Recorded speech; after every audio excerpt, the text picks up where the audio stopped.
going on, YouTube viewers? I'm here with Victor Castillo. Artist. That's my man. There's some of his work in the back. How long you been drawing? Well, that's funny. My whole family, we're all Artists? Right. My grandmother had 16 kids. Wow. They didn't have TV. Maybe I should have talked to you before this interview. Whoa. My grandmother had 16 kids, and her sister had 23. So, and they're all artists, born artists, all of them, every single one of them. My grandfather, his name was Ambrosio Tavera, and he was a phenomenal surrealist, just like me. He just never took a class, never learned any formal training, but he knew everything about proportions. He knew everything about everything, shading, everything, perspective. He did it precise, and he never took a course. So this is in your blood. Yeah. This is in your blood now. All my cousins. I'm amazed. All my cousins are artists. They're all like famous artists in the Dominican Republic. Two or three of them. Yeah, 2 or 3 of them. Yeah. Because I have a lot of cousins. Remember, they're 16. Now, brothers and sisters, so they all had like 3 kids. Now, the first time I saw your work was on Facebook. Yeah. And I was like, really, dude?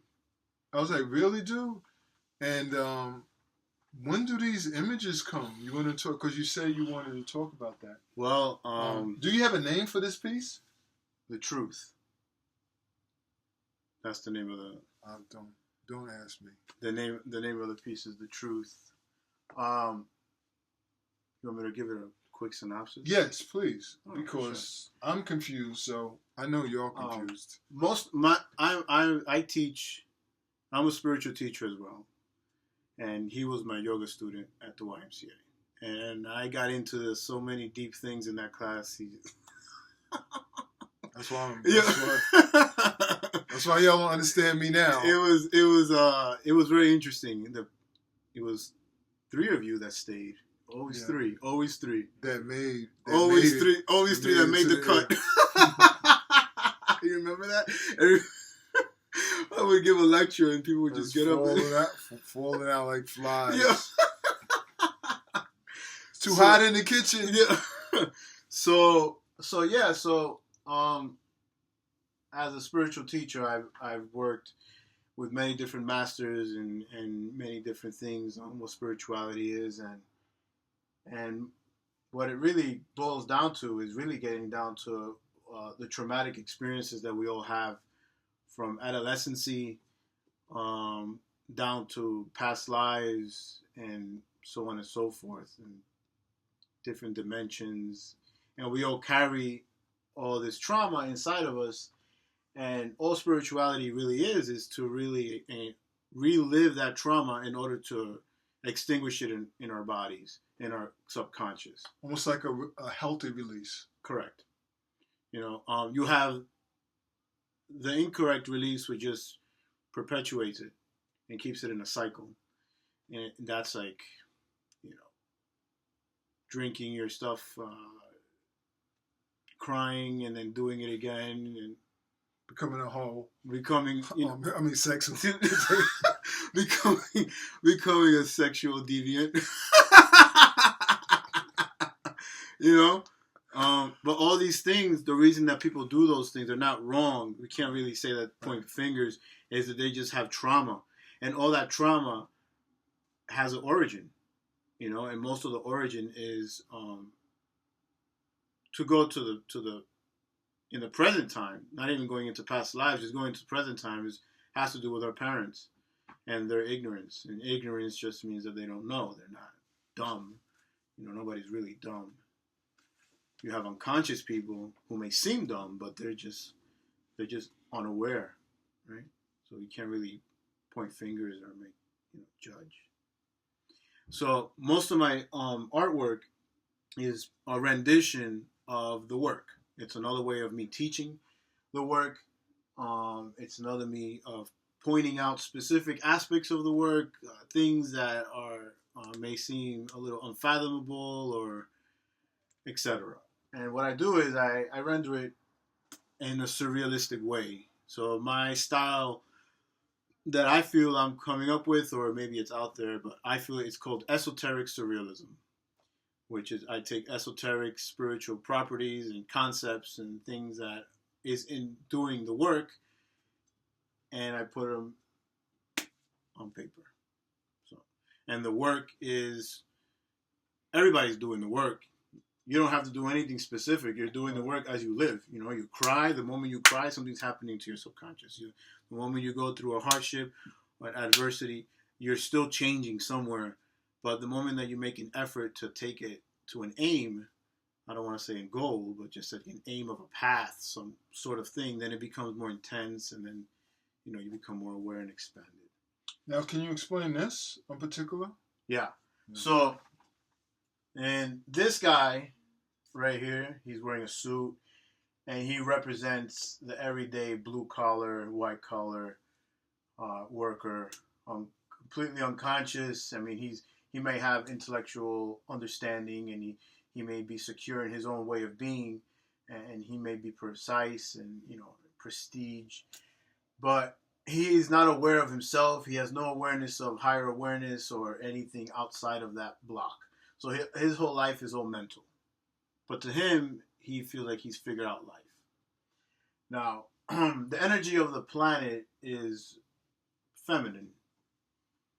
And the feminine energy is a balance with the masculine, but it's all encompassed with feminine. And that has nothing to do with, like, you know, the feminist movement or anything like that. It's just different energy polarities, and the feminine just has to be the one that overruns everything. Right.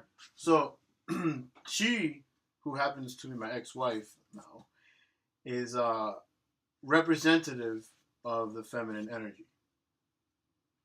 And she's tangled up in that way because the feminine energy, even though it's simple, to the deeper you go into spiritual work and into the energy, you know, you start to see that there's entanglements and loopholes, and it's never something that's linear. So that's her purpose. She represents all energy. He needed to get woken up, and this aspect of him comes out of his third eye, which is the point of consciousness, the pineal gland. Right. And she, representative in him, comes out of his third eye to shake him up and wake him up. He got fed up, and it just came out.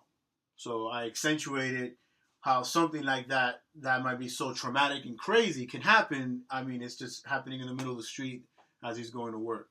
So it flies out of his third eye in a liquid form and then animates and forms a physical human, and then it kind of shakes him up. What's that in the human's hand?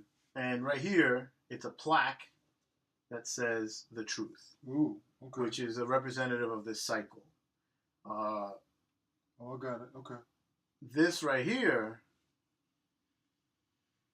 has another meaning, which has to do with secret societies, the Freemasons, pretty much. And that is a representative of the key holders that block this from happening. And what is this in his hand? This is just like a walking stick. Okay. Which represents? Nothing. Okay. It really, you know, a lot of the stuff is just really surrealistic. Like this right here becoming something just surreal. I got you. So that's what that means. Pretty heavy. But I like the work. It's good work. Yeah, and then I get into traumatic experiences from children. I have another piece about men's violence on women, and then it explains, you know, it shows the child and how they're psychically taking on the trauma of the parents. And you are looking for curators to bring you in to the gallery. Yes. So I am looking to expose this type of art because it's really not out there. It's not really being exposed as to what spiritual work is. I'm not trying to knock anybody else, but no, it's not a knock. I mean, we're here like discussing, talking about the artists here in Newark. What do you bring to? What do you think art brings to the city of Newark? I know we were talking about this earlier. Yeah. Art is pretty much like a lot of people try to say that art is like subjective, and it can be because you can see art and beauty in everything, right? But as a skill set, yes, excuse me. As a skill set, rendering something like this, and let's say I would put this up on the wall, right, on the side of a building, you know, what will that do to somebody's subconscious? You know, like, ooh, that's deep. Like how is that going to affect somebody? That's deep. Because the personality, you know, the thing that tries to protect you, is going to react to this. Okay, yeah. Because that's the way all this stuff I don't draw from my mind, which may be obscure to some people, but in my travels spiritually, I channel everything from another side.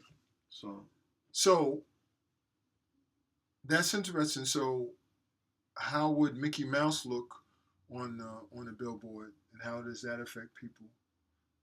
The colors and the whole idea of a Mickey Mouse and the story, and then a work like this, and how does that affect the person? But you're saying not just on the surface. Oh, look at the cute Mickey and Pluto or whoever, but image like this that really speaks to the reality of the world versus the